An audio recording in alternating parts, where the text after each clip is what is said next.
Hey, brand builders, ready to take your brand to the next level? I'm Dana Ammons, and welcome to the Brand Blueprint.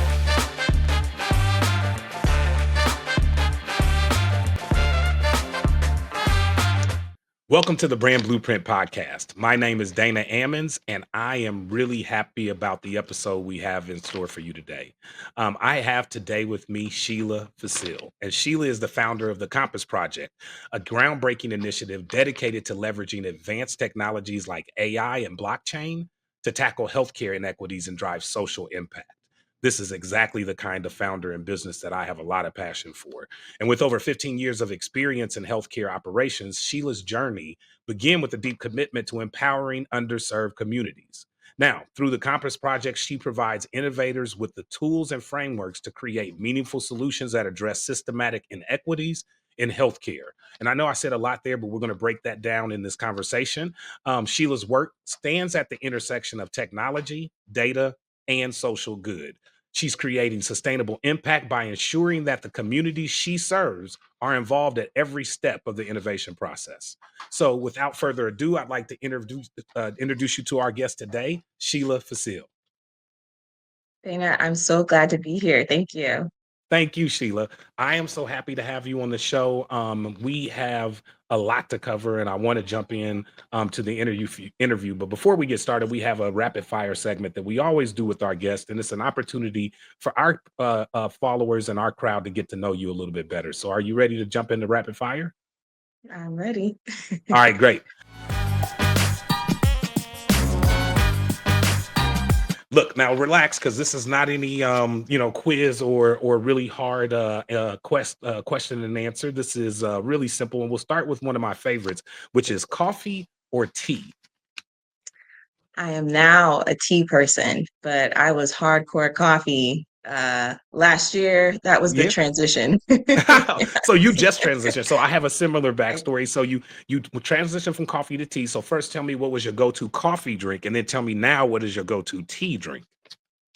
So I think I'm like not a coffee like enthusiast as like real coffee drinkers, only because whenever I have coffee, it's pretty much like candy because I put so much cream and sugar. So The I can have same. any kind of coffee as long as it's got a lot of cream and sugar. But I would say my go-to, I love the Starbucks like chai latte. Like I get that every time I'm in the airport. Nice. That's like my comfort coffee. Yeah. But even that has like that's kind of like coffee tea, I guess, with Yeah, the chai. yeah. So Which I noticed you said the Starbucks tri latte, and I'm wondering as a Bostonite, for our crowd, we haven't really got into this, but Sheila is in the famous northeastern town and home of the Dunkin' Donuts that I know as a guy who lived in the area briefly, albeit, but in Brockton, and spent a lot of time in the Boston area. I know how diehard Boston area residents are about Dunkin' Donuts. So tell me, like, how did you even acquire this love of a Starbucks taste in your hometown? yeah, so I mean, I've lived in Boston 18 years and it's still hard to feel like I'm at like this is home. And the people who grew up Especially here when you kind of still make drink it hard. Starbucks. Yes.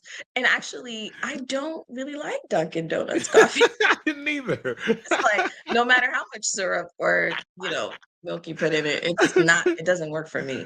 Now, look, I do So like the yeah, dots. Shout out to the Dunkin' Donut dots. I will have a dot or two if they're at a meeting or on the table. I'll have a Dunkin' yeah, Donut dot. yeah. But I agree, the coffee drinks, I never could get into them. I felt like they were a little gimmicky. I always felt like there was some sort of special or play. There was never really like a go-to coffee drink to get at Dunkin' And I Donuts. Yeah, and because they're everywhere, like I've had quite Exactly. a lot of Dunkin' coffee. But yeah, not my go-to. They are everywhere. That is classic. Okay, so moving on from that, tell me a little bit about because you are, I mean, just a well-studied, extremely intelligent person, well-read. Give me a book or a resource that you use as kind of a go-to in your approach to social impact and innovation, or even something maybe that inspired you to take this journey. Well, that's a really good question. Yes, I am an avid reader. I love audiobooks, and one of Huh? my quirks is that I listen to audiobooks at like 1.5 to two and a I half was just going to ask you that. I was times going to ask you, speed. do you leave it at normal speed or you so you go No, 1.5? 1.5 to 2.5 sometimes, depending on Two and a how half. slow the book is. Yeah, so I can't listen to books in normal speed. It sounds too slow for me now. Wow. So because of that, I can get through a book in like a day, depending on how long it is, which I love. Now, are you Um, multitasking while you're listening? Usually, yes. So, Yeah. like, usually either as part of like my morning routine or while I'm Mm, driving or cleaning or cooking. Yes, that's yep. usually when I will have an audiobook on for sure. Wow. Um, so to answer your question, I mean, there's a book that I go back to every year, and considering it's the new year, it's usually the book that I read at the beginning of the year. Seven Habits of Highly Effective Highly People. effective people? I love it. Love it. One of Yes. my favorites. It's just a classic. It It has such is. good, like, fundamental principles, It is. that I really try to make sure to, go back to. I love the idea of, um, what's within your control, your locus of control. Yep. It's always something that I'm reminding myself of, and Yep. especially as, like, being an entrepreneur now and someone who has great ambitions and obviously cares deeply about some of these problems, I have to remind myself that I can't save the world. I have to just do Agreed. the part that I can do Agreed. and make the difference on the scale that I can make a difference and let that be okay. Or else you could really kind of like bite off more than you can chew. And that's like a daily like challenge in terms of like pacing myself and starting, figuring out what is the low hanging fruit versus things that I may be able to tackle like later on. So Man, I that love one I that. go back Listen, to a I have lot. been a Yeah. Stephen Covey. Shout out to all the Stephen Covey 7 Habits followers out there, because I know there are a lot of us out there, maybe a little bit of in the closet, because it was a huge movement, late 90s, early 2000s. First time I read the book was 95. I was a new employee for SC Johnson Wax at 7 Covey. 7 Habits was a required, actually, part of Oh, training really? with SC Johnson Mm. Wax back in the late 90s. And so I actually had an opportunity to go to the Covey Institute. I took extra classes. I was a convert on the planner system for several years until I couldn't actually find the Wow. planner system refills anymore. So when I say I am a 7 Habits like acolyte, I raised my kids on the emotional bank account concept, on I my love favorite yeah. concept, right? Like my favorite concept. Yes, And for those of you yes, watching the show, if yeah, you don't know it, check it out. It is a very simple concept that just really equates your relationships and how you put in and take from your relationships to a bank account, right? And making deposits in a positive way and taking, withdrawals is a negative thing. And I always, really thought that that was a great way to even relate to my kids how to treat people and how to treat yes, relationships, right? So yeah. we could go on forever. I know in a separate conversation about Covey 7 Habits, but I'm fascinated also just doubling back on your audio reading habits. So, given that pace, how many books would you say you actually read a year? A year, well, I get through about, 2 books a week, and so So, over 100, you would easily say. ye yeah. Now, that being said, I do sprinkle in a lot of podcasts, Love it. Me so too. it's not always just books, um, I don't know Audio if I've stories from quite gotten podcasts, to interviews, exactly. etcetera.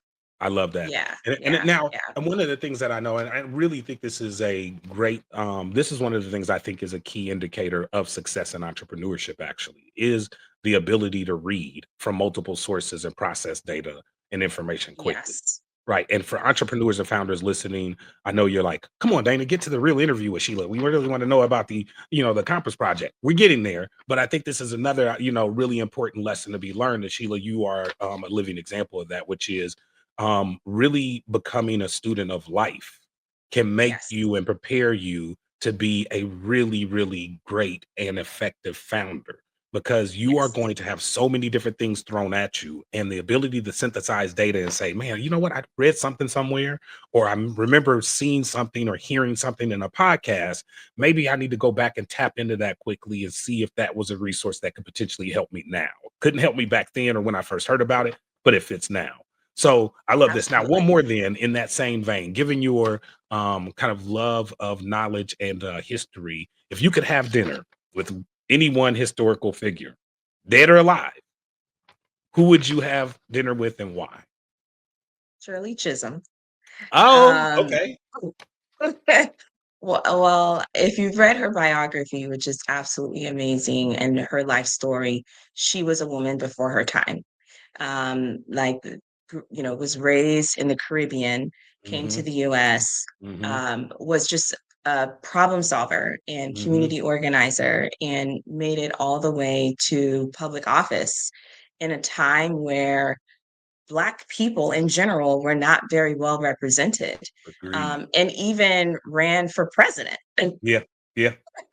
her story is absolutely incredible. And when you read her life story, she did it with so much grace and with so much, like, you know, uh, just it was a curiosity and just a impatience with the status quo. Like, she just Yeah, a didn't have time fierceness, for right? it. Yeah, yeah, like I say, she And suffered no fools, right? Like, yes, she did not suffer fools kindly. For those of you who are interested in, kinda following more of, Shirley Chisholm's work, Regina King actually has a movie out, now, I think, available either on Prime or on Netflix, that is actually, depicting the Shirley Chisholm story. So, really great movie or watch, for those of you who haven't seen it. I But I didn't even love know that that, so I'm answer. gonna check it out. Yeah, no, I just really picked it up. I was on vacation for 2 weeks coming out of the holidays, so it's funny how much new film and TV content I was able to consume in 10 to 14 days, which is another favorite pastime of mine. So, all right, look, we have delved, I think, enough into the personal at this point. We've got a lot of fans, friends, and followers who are ready for us to get into the real deal, which is a conversation about the Compass Project. So, are you ready to jump in to our main interview?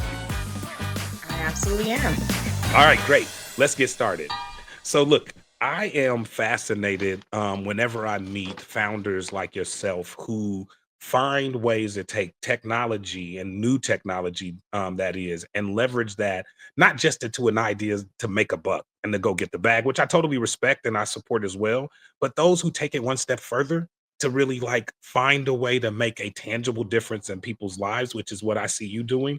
And I'm fascinated by that. So before we get into the technology piece, just tell the crowd a little bit about who you are and how you got to where were when you started or first decided to start this project.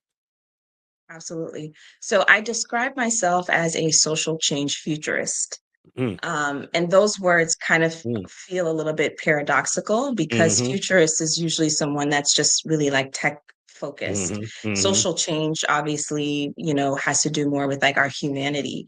Yeah. I have just this fundamental feeling or belief that we can leverage technology to really close the gaps in some of the issues that we're seeing in our society, whether it's Mhm, equality, our environment, our healthcare.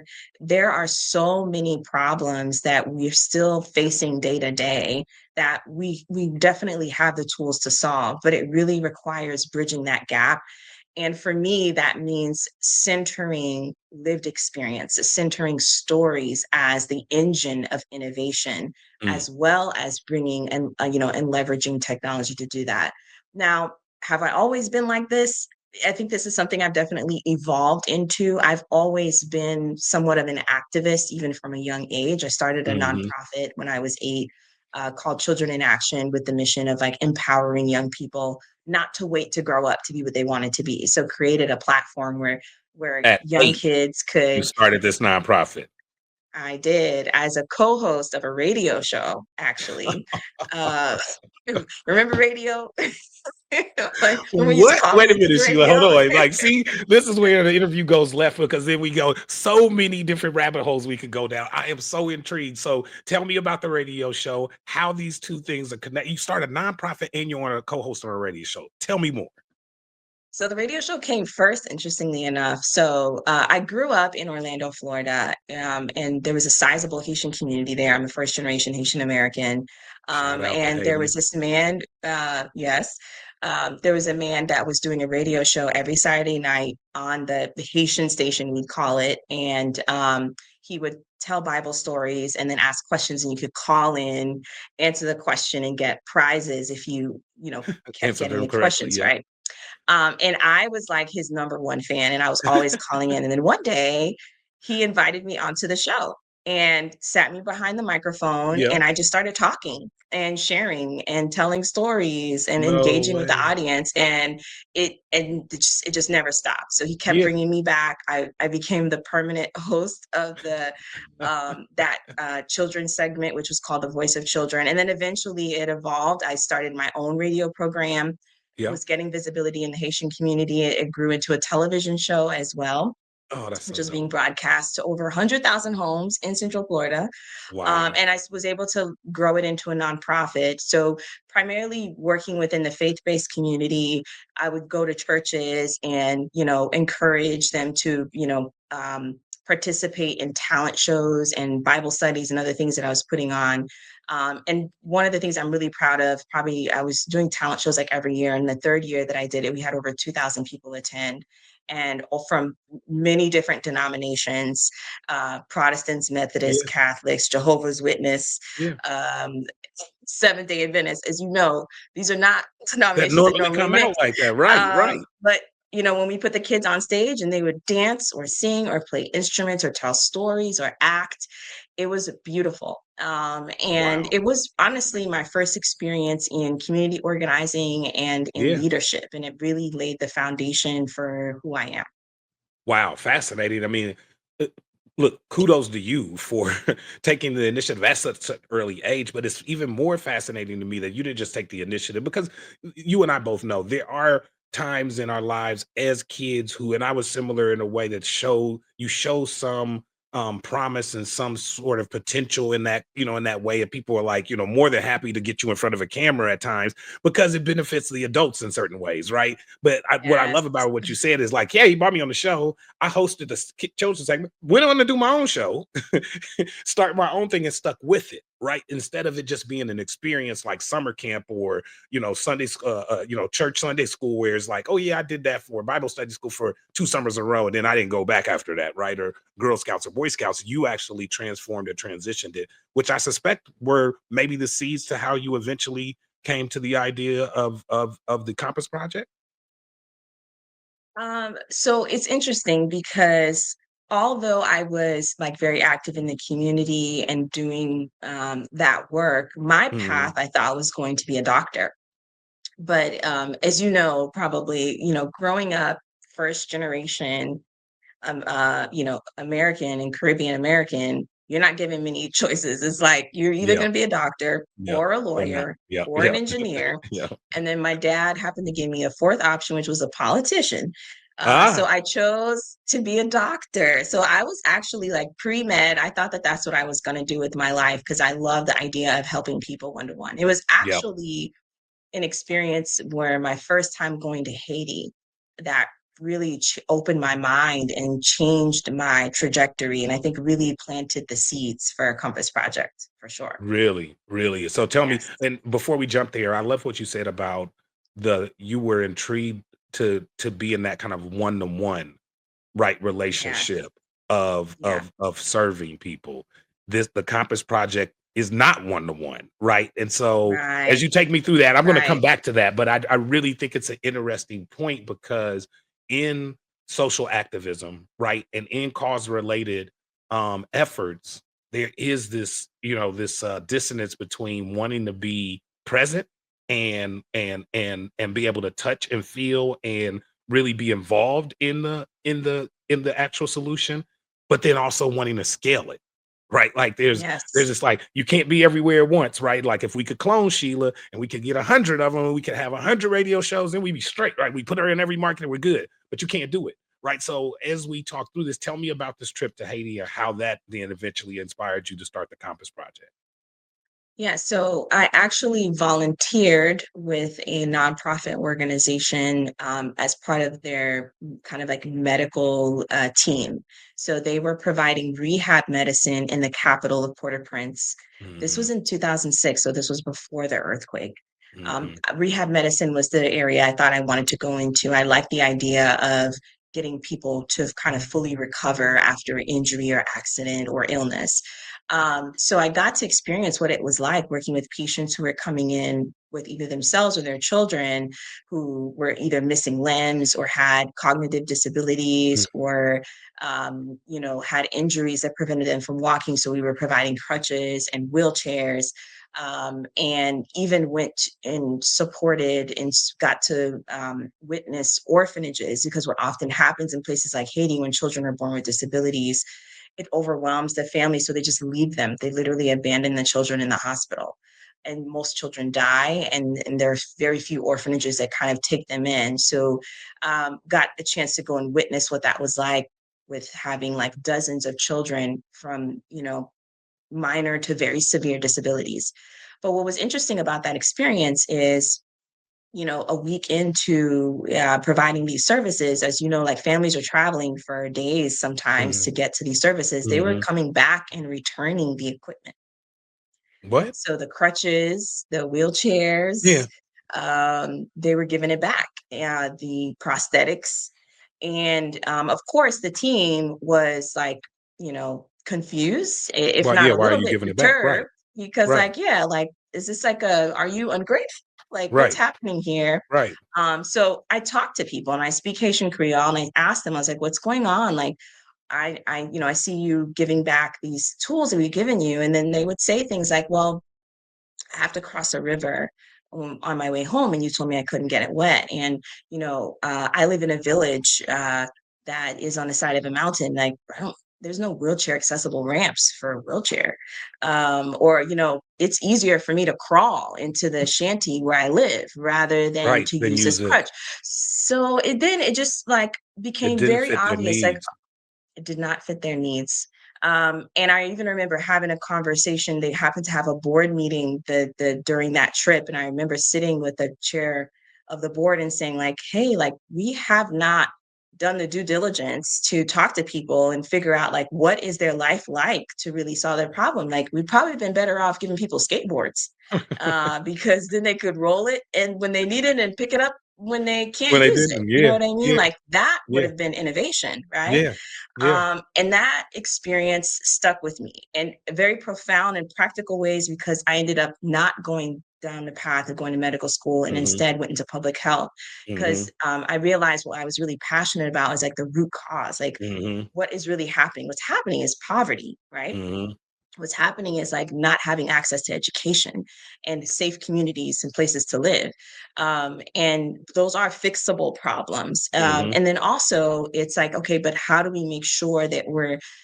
addressing the needs for people for where they are, right, despite the kind of like social or economic Right, conditions that they find right, themselves in. right. So that was really the seed that completely changed And the and trajectory really of the my life. transition from one to one to really wanting to affect One to community-wide, many. Yes, right? yes. I It almost feel like you mhm. came back from that and like, being a doctor is not enough, It right? does You weren't gonna be exactly, able to touch enough people. exactly, Wow, exactly. okay, That so was the exact revelation. I mean, and it makes so much sense because again, so many people I think stop on a journey to a potential solution or a dream out of that same frustration, but just never find the Yep, pivot. Right? Like, right. there's definitely like I've seen it in my own family. I've seen it with friends of mine who have endeavored to achieve something at a professional level, like becoming a doctor, a lawyer, and they've hit walls in that. Wait a minute, my dream was going to be facilitated by this professional license. This is what I thought I was going to be able to do to affect change. Now I'm getting closer to it, learning more about it. And I'm realizing I'm not necessarily going to be able to affect as much change in this one-on-one environment as I thought I was. And especially now that I'm Absolutely. seeing on the back end of it, a lot of doctors, and especially in the medical field, aren't even living that financial security dream that I thought I was going to get Mhm. alongside of this profession, right? And so I'm seeing Exactly. a lot of dissonance in that sense too. So talk to us about then that journey, to creating the Compass Project, because you did make a concerted effort to shift, but not out of the health, field or industry entirely, but just to a space where you could affect more change. So, how did you start? Once you got your degree, once you came out with your master's, you were like, okay, I'm ready to roll. Where did you go from there? So I was fortunate because when I hit that roadblock roadblock, I had a mentor who told me when I explained to him what I was interested in, he was like, "Oh, that's public health." Yeah. And he even told me, "You should go to Boston University. They have a great school of public health." And so it was literally just based off of his advice alone that I completely pivoted. Never heard of public health, didn't know Wow. nothing about Boston University. I think a quick search, I found out that Martin Luther King went there. And I was like, well, if the King went there, Yeah. it's good enough for Yep. me. That is So true. I'm going. That is true. As a Morehouse Um, grad, he did go, and you know, the interesting thing, there's a funnel of guys that go from Morehouse. But the funny thing about what you just said is your, and this is something else I'm passionate about, and I try to really impress upon other entrepreneurs and founders, is the importance of mentorship. And I want to just like double click real quick there. Can you tell us a little bit about how, maybe not even this particular mentor, but how you established mentorship? And obviously, I think that one of the things about mentorship that some people, especially this newer generation, and young folks listening to this, don't get on me like, here goes an old guy, you know, complaining about get off my porch. It's not one of those moments, but I will digress and say, I see less willingness to receive mentorship in some of this younger generational movement than I mm, did in our kind of age group and older. And I would ask you to talk a little bit about, because you listened to somebody, to your point. You said, like, I didn't know anything about it. You basically trusted this mentor to guide you to the right place. And let's be real, Boston, of the places that a Black woman can be told you need to go to get to the next step, is probably something that I'm a guess at the time in Florida, right? That you weren't really likely like, "Hey, that sounds like a great idea. I was already thinking about going to Boston." So, tell me about this right. mentor and this mentorship and how important it is to you. Yeah. So, going back to the one to one versus one to many, mentorship is one of the most valuable one to one Mhm, mhm, relationships that someone can have. mhm, And I mhm. actually am active, I actively mentor, I open myself up when people reach out to get guidance and questions and mentorship can happen from all different types of people. It can be people Yep, further along, it can be peers, it can even yep, be people younger than you, right? exactly. Anyone that you can learn from and ask questions and learn about their journey and their story can give you insights, inspiration or recommendations. And I've always been drawn to the idea like I don't want to have to like make the mistakes to learn, right? I want to be able to learn from other people's journey, and that's really what a mentorship relationship allows you to do. Now, this mentor, the way I found him was actually I had been doing a research project as part of my, undergraduate training Mhm. on Haitian herbal medicine, something I had been very interested in.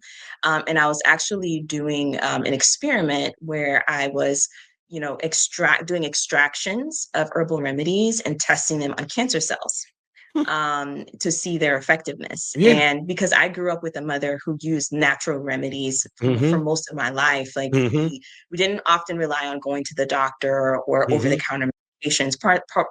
Partly because we were really poor, Yep, but yep, also because that's how my mother was raised, right? yep. Part of the culture. And so I was always curious about that link between like herbal medicine and cancer cells. And it was actually one of his books that I found in my research documenting Haitian herbal medicine. I reached out to him, Wow. cold call pretty much. I was Yeah, like, yeah.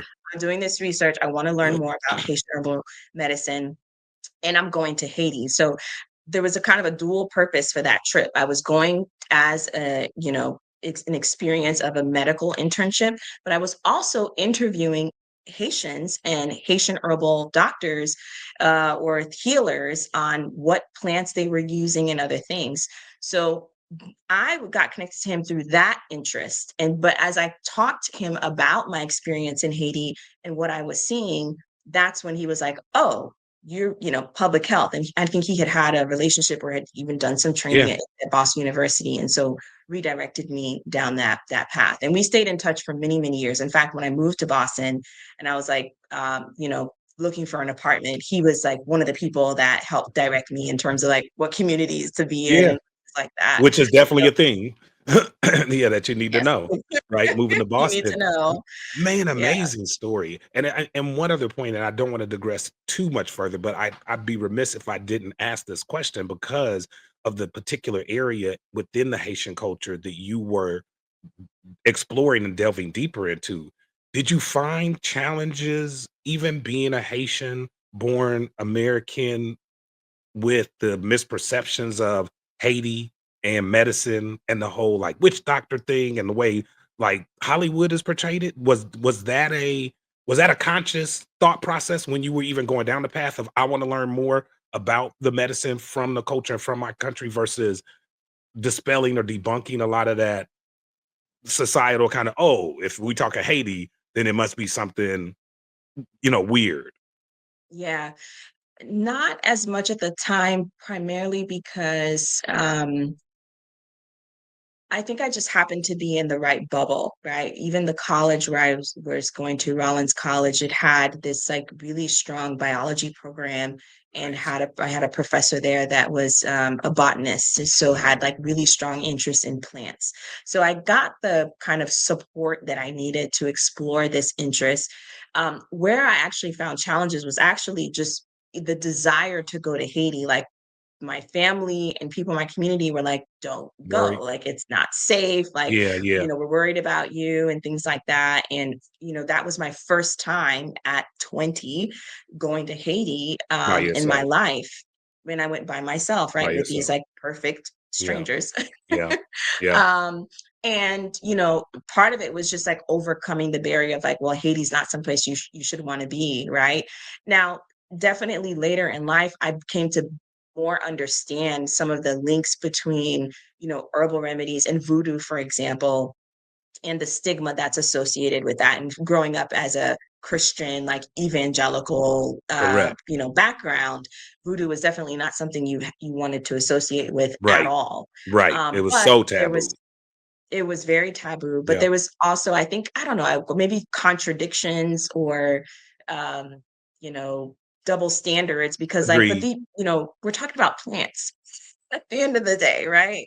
And too, So wouldn't you like, say because I have a cousin who is married to a Haitian, man, and I grew up yeah, in a family where, to your point, herbal remedies, and my family largely stemming from the Deep South, Alabama, to be exact, also used quite a few different home slash herbal remedies and they would kind of cross over right at times and yeah, so yeah, I fully respect that and I love the fact that you in a very formal and like educational framework with like hey I'm going to go like tap into this further there could be something here that could actually affect change or really help especially within the realm of cancer means a lot just hearing it from me because anything on the cancer front that you can do to move the ball forward to solve for it would be fantastic indeed. I lost my mom 10 years ago to breast cancer. I've got a couple of other family members that have succumbed.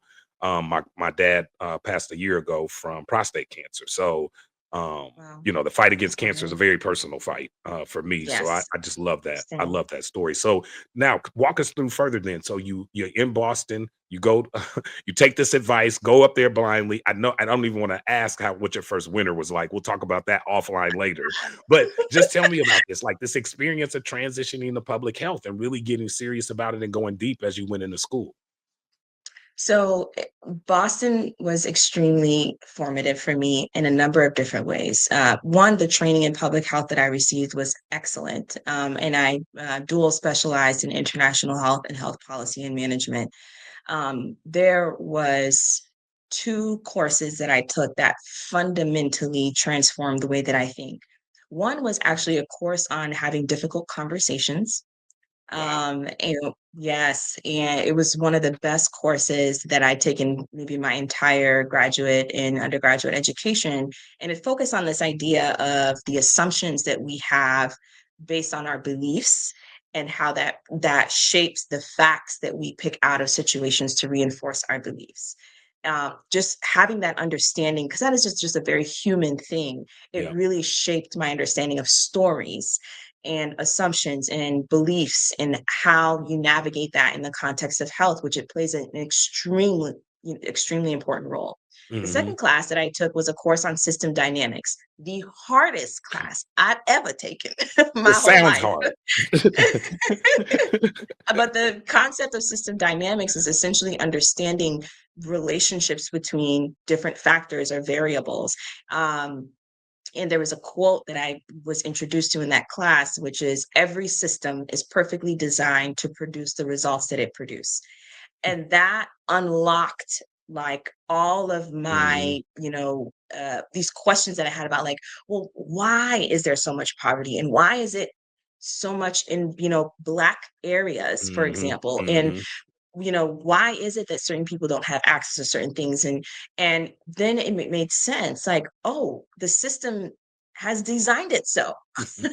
But what some people might come to some sort of like fatalistic view about it, to me, I saw that as an opportunity. Right. Well, if the system is designed to produce bad things, we Can can it be fixed? redesign the Right. system to produce things and good Good. Right. results. The different And I results. just Yep. have to figure out what is the lever? What is the Yep. lever that I need to pull? Yep. And system dynamics teaches you how to think about that. Like, what are Wow. the root causes? What are the Yep. reinforcing That you can dynamics? go to, right, to start looking for your solution. Exactly, exactly. Fascinating. And then, of course, being in Boston was culture shock for me because I grew up in one of the most diverse communities you could probably have ever grown up in Orlando, a community of Yep. Pine Hills. We were majority minority in the 90s. So I grew up with a Wow. lot of Haitians, Jamaicans, Trinidadians, Wow. Puerto Ricans, Filipinos, Asians, Is the mixed. community still there? Is it still similar It is in still terms of the very diversity? diverse when you go there. Yes, absolutely. And also grew up seeing affluent people of color. I mentioned having a radio and TV show. These were television stations that were owned by Haitian families.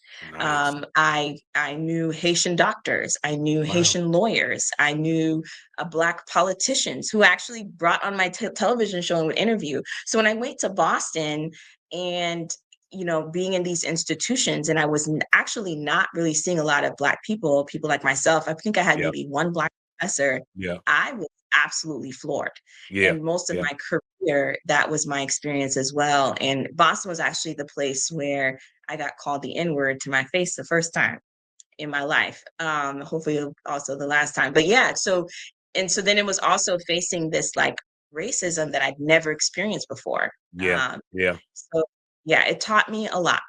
And did Definitely you taught me a live lot. because you were going to school, so did you live in Boston proper or were you outside the city? Where were you at? I was outside the city in the suburbs initially, and then I've just kind of like moved around a lot, but Mhm. I had Mhm. always worked and went to school in Boston proper. In Boston proper. So yes, yeah, No, I definitely I agree with you in terms of the identity crisis, so to speak, that Boston was going through in the late '90s, early 2000s. Because I went there thinking Boston was diverse. A matter of fact, I went there erroneously thinking Boston was like New York, and so in my mind, I was going to see similar diversity and similar embrace of diversity in that way. Where I found Boston to be far more secular and far more segregated, right? And even within the minority communities, right? The Dominicans had their spot, Haitians had their spot, blacks had their spot. Why? I mean, it was down to like nitty gritty, like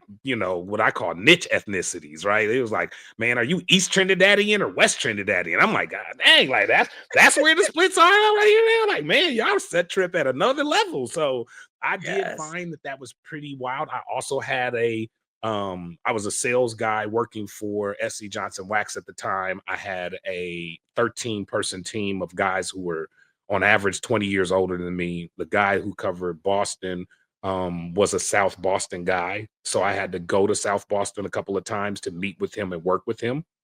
I Love got a that guy to story. death, but he definitely he definitely educated me, on South Boston and Southie and where I needed to go and why I couldn't walk around by myself, and this was like 97, 98, 99. So, for those of you who are, in Boston, from Boston, or spent time in the area around that time, if you know, you know, right? And so again, another conversation for another day, but let's continue to focus on now this journey of coming through this public health program, really, understanding and learning some fascinating concepts that, I see already like kind of unfolding in the way in which you've approached this project. So talk about that transition and how you kind of started to see this play of leveraging technology to further help your initiative to really make a change at a, on scale level.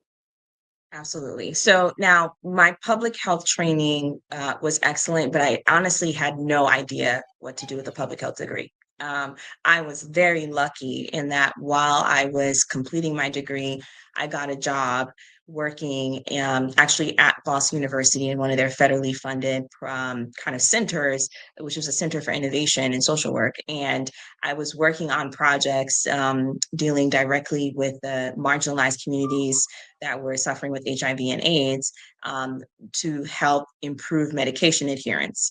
And my job was really to kind of talk to folks that were living with this and learn about their experience and what were some of the obstacles that were preventing them from, adhering to their medication. And as you know, like HIV was a huge epidemic, particularly amongst like the Black, Brown community and LGBTQ community. So when the medications came out, it was very important that people take them, but they had some pretty awful side effects in the beginning. So we also Mhm. talked to folks that were adhering to medications and learned that they were able to do that because they had established community. And they had found others who had their similar experiences, and they were sharing ideas and strategies and tips and providing emotional support. And then we ended up turning that into a curriculum and essentially teaching organizations, mostly community based organizations, how to embed Mhm. peers in the care model. So you had a Wow. doctor, a nurse, a Yeah. pharmacist, but you also had a peer as Peer. part of that multidisciplinary team Mm. supporting the patient. And it was very effective.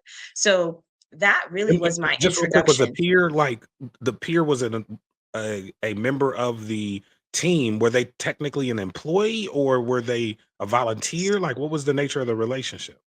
So we encouraged them to be employed by the health program or health Yeah. center because we wanted to honor people's experience in the work that Yep. they were doing. But and sometimes they could definitely function as volunteers as well. Wow. But this was also a very new Yeah. concept, right? Yeah. When you're thinking about bringing someone in who's not like clinically trained. Right. Right. But this is when I started to really see the value of lived experience. Someone who has lived with HIV for 10 years and has stayed alive, they are an expert in Yep. living with HIV and staying Yep. alive.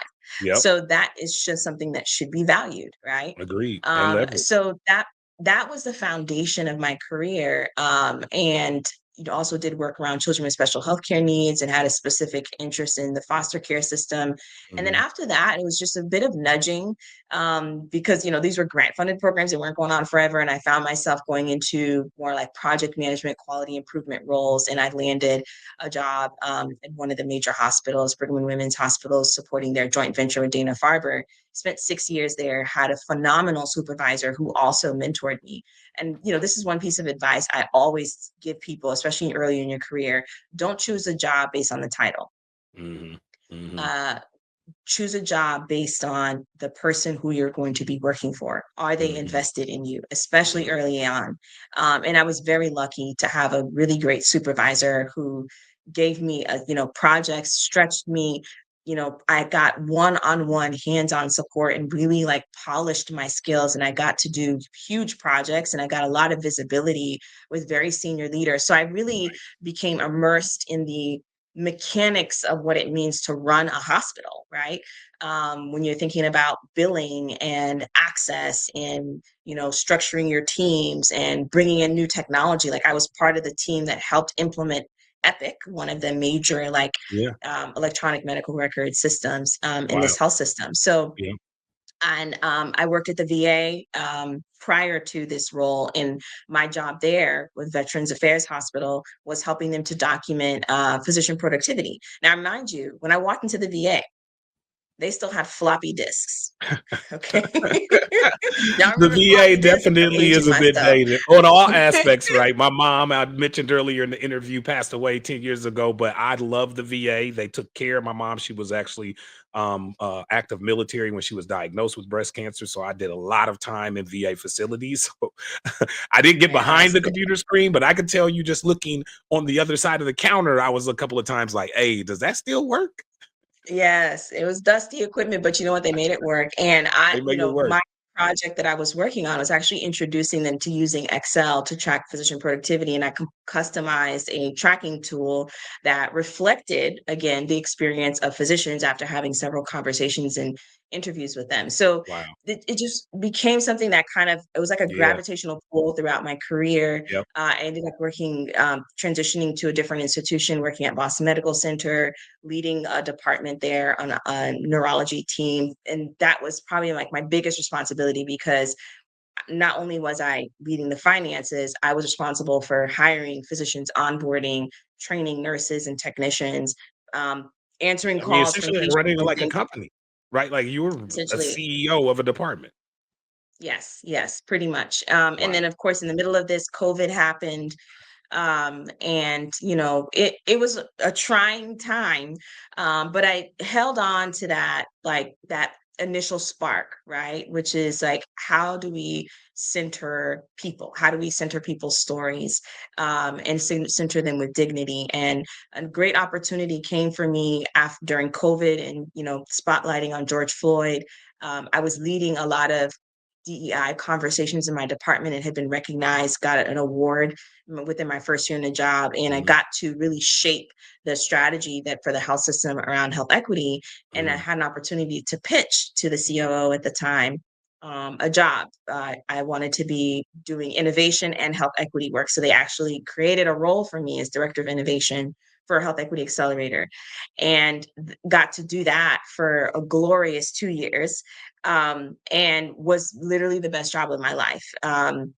Because I got to really be at the intersection of like, how do we design with patients at the center?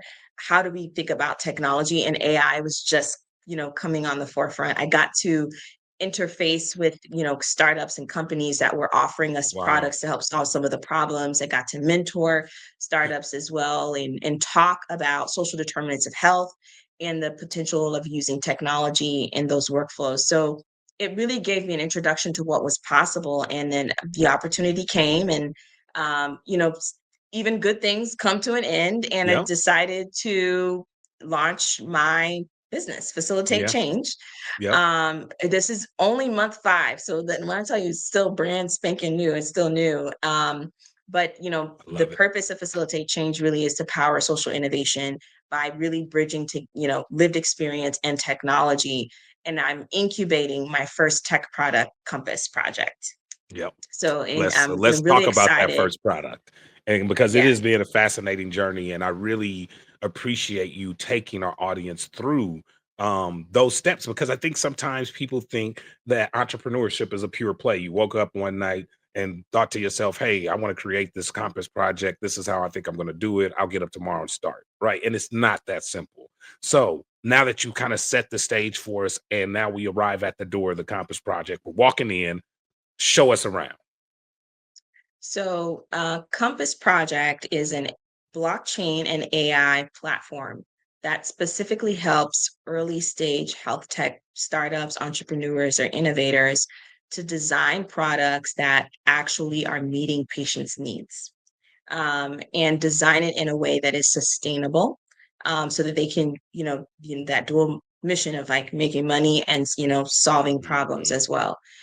Now, it seems like, well, why is this even necessary to solve this problem? But there's a lot of failure in this space, as there is in many startups, but in healthcare in particular, we have a very high failure rate amongst startups, and we're the fifth largest in the world in terms of receiving investments from VCs, over $250 million.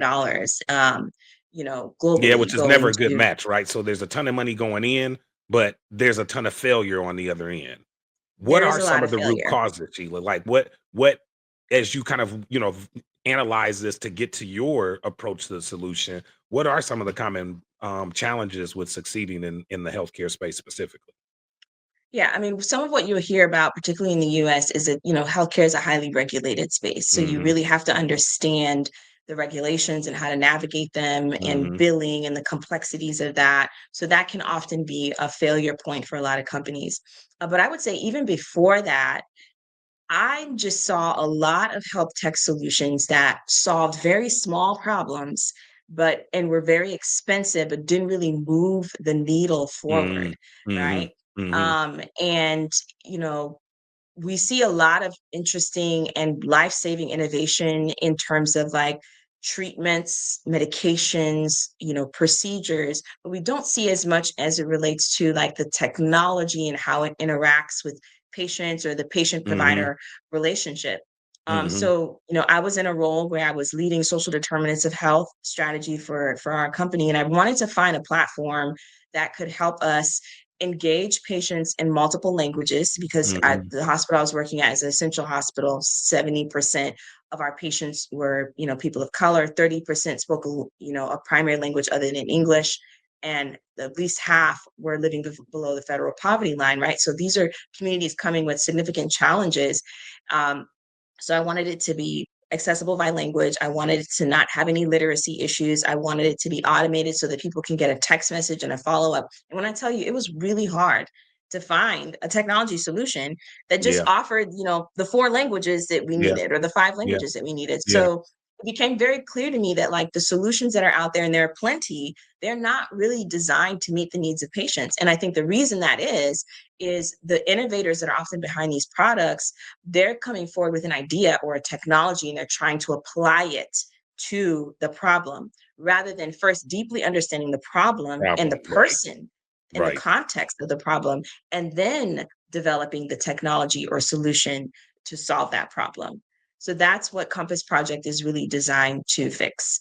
Now, so tell us about or explain to me how then Compass Project approaches that problem. Because I love that concept, right? Of first fully understanding the problem, which I agree with you is definitely a challenge in startups broadly, are people who are jumping in with a very, very surface level understanding of a problem that they believe for various reasons and sometimes legitimate. I've worked in the industry. My family's been in this industry forever. I've lived in this town forever, et cetera. And they believe they have a very high level mastery of that particular topic or area, and they don't. Right. So how Right. does Compass Project help solve for that normal challenge of just not really understanding what the real problem is? Yes. So first of all, it's connecting with people with the lived experience. So for instance, let's say that you're a company that The wants best to way to develop a understand something. that wants to develop a lifestyle management app for people with diabetes. So the first step is to talk to people living with diabetes, right? And The to really have a diverse sample of people, right? hmm Yes, gender, hmm yes, race, but hmm also ethnicity, geography. also language, also what hmm region you live in, hmm rural versus urban, hmm um, even factors like whether you're firstborn or not, right? Or hmm level of education, economic status. Like it's really getting a diverse set of people to have the conversation about their experience so that you can then deeply understand what it's like and where you can actually solve the problem. When you look at like what happens now is people will hold focus groups or do surveys, and that data is very flat, Yep. surface, and static, right? So if I just ask people to tell me, well, when was the first time you were diagnosed um, as diabetic, and like when did you first start experiencing symptoms, someone might be able to give you the answer, but it's different if I had the context of the story. If you were Mhm. diagnosed because you're someone who goes to the doctor every year or every 2 years, that's a very different experience and a very different treatment or management for that patient's care than someone who never goes to the doctor. They happen to be walking into work one day, their vision got blurry, and then they fell and busted their head, ended up in an Mhm. emergency room, and then that's when they get told, okay, you have diabetes. That's very different. And Yep. that context is important Yep. when it comes to creating solutions that serve people, right? So Compass Project will go out and source the stories and the data using the blockchain, because Wow. one thing that I absolutely believe in is data sovereignty. Mhm. People need to own their own information and data, right? Yep. So the blockchain will allow people to own their data, own their stories. They can consent and give permission to who has access to it and be compensated for it. I love that. Okay. I love that. And I love then that. And that and that inform Mhm. blockchain technology makes the compensation possible, correct? That It is one of does. the key reasons you're using it?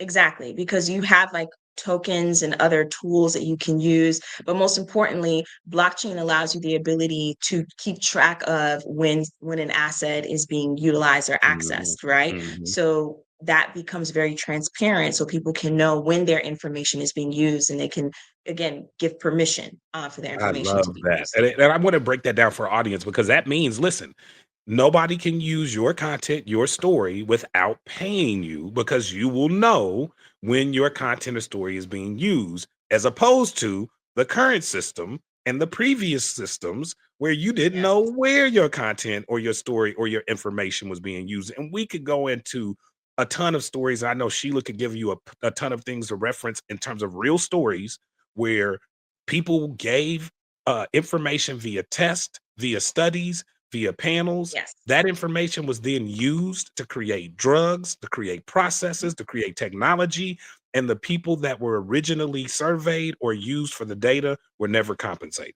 So, Exactly. blockchain technology in Sheila's project will actually prevent that type of large scale abuse of people's data and of people's lived stories and experiences. I love it. So, in addition to that, which is I think is super value. You could probably stop right there. You sell me on the Compass project. I'm like, okay, I'm in. How much does it cost? How do I sign up? But tell me more.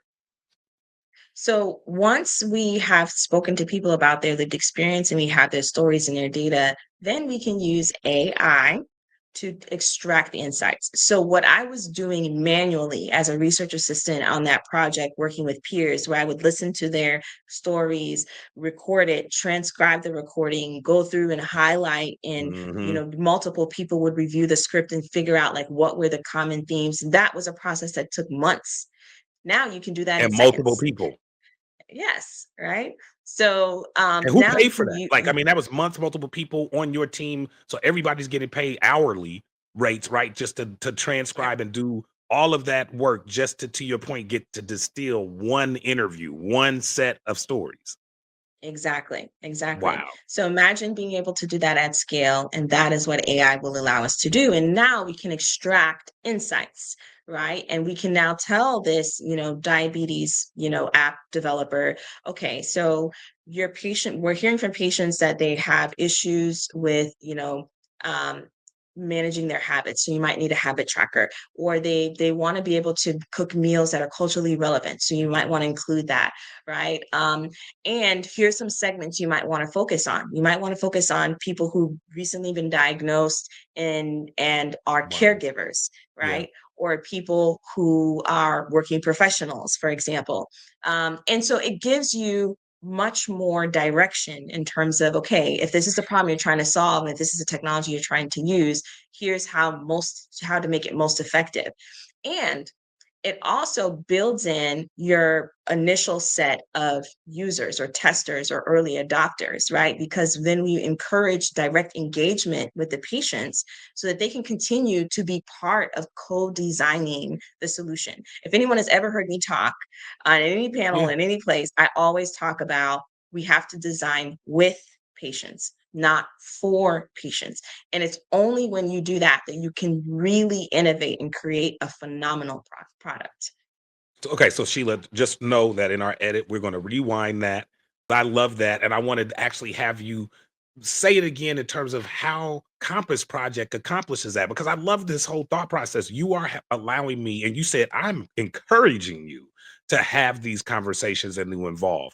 How does that happen in a real, in a real time sense? Is that what does that look like? Is that me sending a survey out to this group or this particular a subset of patients and getting feedback a day or two later or a couple of weeks later, like help me understand like how I even have that conversation and continually involve them in the process. So, what Compass will be able to do is take your innovation objective and turn that into specific questions to trigger like Wow. deep conversations Yep. with patients. So, it's not Yep. just surveys, because again, if you're asking like multiple choice questions and things like that, the information is flat. We really want to get Hmm. the story from Hmm. the person, Hmm. right? Hmm. So that's what we really want to get, and capturing that, recording it, transcribing it, and making sure that we have like the deep insights. And then again, like aggregating that across many different patients so that we can find the trends. And this is Yeah. also, again, where system dynamics plays a role because, Yeah. as I mentioned before, system dynamics is just a relationship between two variables. Yeah. If I can better understand the relationship between someone's status as a caregiver and their ability to manage their Ah, diabetes, that is an yeah, yeah, important relationship yeah, to understand, yeah, right? yeah. So that gives you that ability to keep that in mind when in the Huh. design process. Now, in terms of engaging with the patient, we can facilitate, and I've done this, all throughout my career, and training and teaching startups how to design with patients. It's human-centered design principles fundamentally is what it is, but I have a very specific innovation framework that I teach in terms of like how do you center lived experience? What questions do you ask? And at what stage of your product development life cycle are you asking these questions, and what is a framework to think about in your product design and your testing and your iteration? And through, if go to my website, I talk about the framework. I also have a quiz that you can take so that you can see where you are in your process and Mhm. point you in the direction of, okay, here's how you engage patients and here's how you move to the next step, so that you can make sure that you have their expertise influencing the development of the product. But I will say this, fundamentally, what this requires is humility.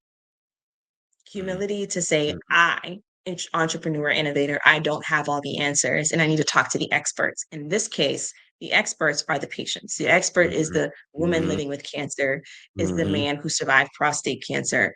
It's the child who's battling lupus, right? They have the experience, and that's where the innovation can come from if we can ask the right questions. I love that. And humility is hard to come by in the entrepreneurial and founder community sometimes, right? So I Yeah, love the fact that you're serving the community, but you're also asking the community to, in a essence, serve the community that they wish to serve, right? A lot of serves in that exactly. sentence, but I think the point is the goal is to listen to and be humble enough to allow for feedback that might suggest that your initial direction, features, or overall concept are not right or are not accurate Yes, or not gonna be effective, right? And so exactly. let's as we come to the close of the interview, I wanna, bring this in because as you said, you're 5, 6 months in, you're driving this concept, and obviously iterating as you go. Tell our audience then what is your ultimate, objective from an outcome for the platform, and then how they can, if interested, go out and engage in your platform to get those insights. So there's two ways that I'm looking to engage with people. First, if you are someone with lived experience and want to share your story and data, I definitely want to talk to you and start to bring you into the fold so that you can really start to help us. Again, I want to practice what I preach. So I want to develop the right interface to collect that information that feels like it honors people's stories, right? So as we're going through that prototype development and developing our MVP, I want to talk to people and get them engaged in testing it and iterating the product with us. And if you are a startup or an innovator, someone who's maybe an academic who's thinking about a spinoff, someone who has a lived experience with an illness and I'm thinking of some sort of solution for it, I also want to talk to you. I Mhm. want to hear about your experience, where you're getting stuck, and I'd love to bring people in to be beta testers of our product and to help us design this so that it really meets the needs of both of these audiences, right? The expert, the patient, the person living with the story, as well as the innovator. I love that. And listen, let's talk after the interview. I've got suggestions for you on both sides of the fence. I've got some clients that I specifically think could be some great beta testers for your program. Self advocacy wins. If you're listening to this, I think you're probably a prime candidate to talk to Sheila. So we'll talk offline. But I also have plenty of people who I think are passionate about sharing that experience in hopes that anybody innovating in the space won't get it wrong. Right. And again, I passionately support any development and research around cancer. Do I personally right now have cancer? I don't think so. Am I in a position to contribute as a in the user group? Probably not. But in a way, I think there are still ways that advocates and supporters can help and support. So before we actually exit, Sheila, tell people how they can support you outside of potentially being a member of your advocacy group and or the entrepreneurial slash customer group. What are some additional ways people can connect with you and support the Compass Project? Well, I definitely am passionate about building a community of people who understand and are passionate about centering stories and lived experience and using that to power social innovation. One thing that we know and we've seen repeatedly over and over again, AI does not have empathy, right? Mhm. Mhm. We have to bring that. We have to bring that Mhm. to the table. What also we've seen is that there is a rising frustration with the failures in healthcare. I think very recent past, we had the murder of the United Healthcare CEO.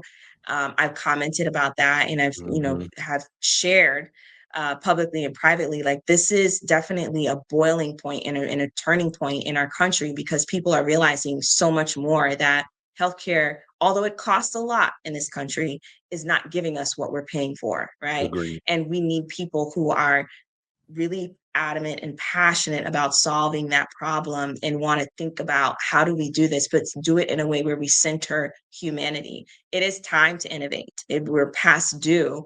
So I want to have those conversations.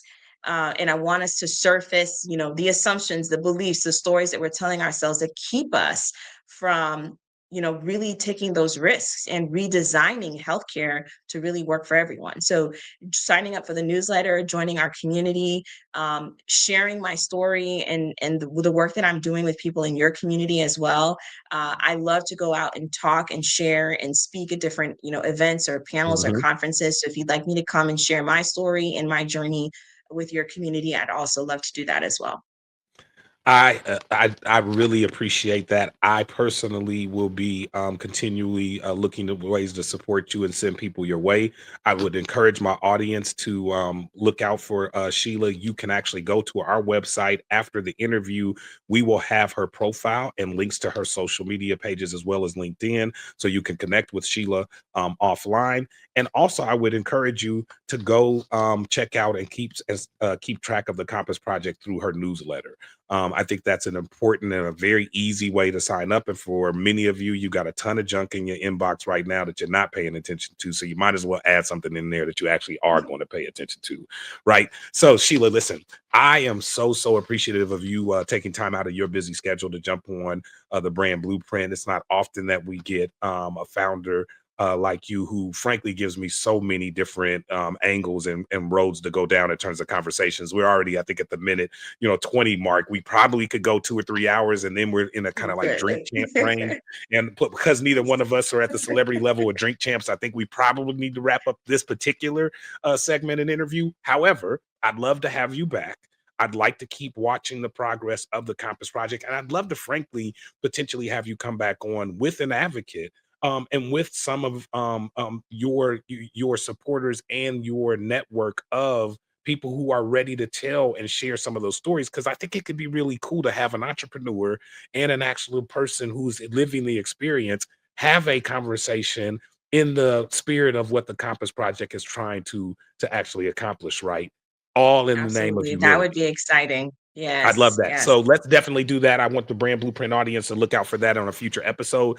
But until then, make sure again you follow Sheila on all of her socials, especially on LinkedIn, where I think is easiest to find her. Until then, also look out for our next episode. We will be spending the remainder of this month focusing on innovative concepts and brands like Sheila's, and bringing you founders who are really not just out there looking to make a bag, but also make a difference.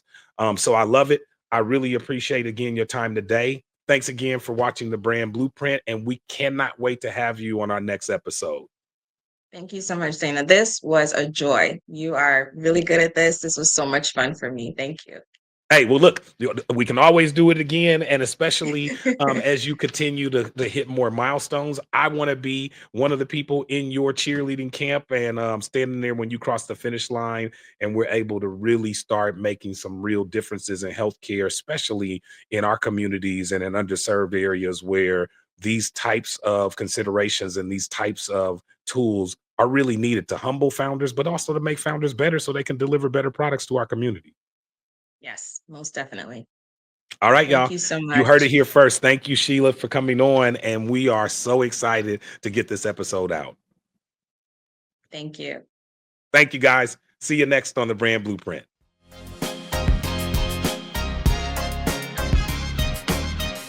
Thanks for joining us on the Brand Blueprint journey. Make sure to follow us on all of our social media platforms to stay updated. Watch the full episodes on our YouTube channel for an in-depth experience. Don't forget to subscribe to our website at thebrandblueprint.biz for exclusive content and materials. We're everywhere you need us to be.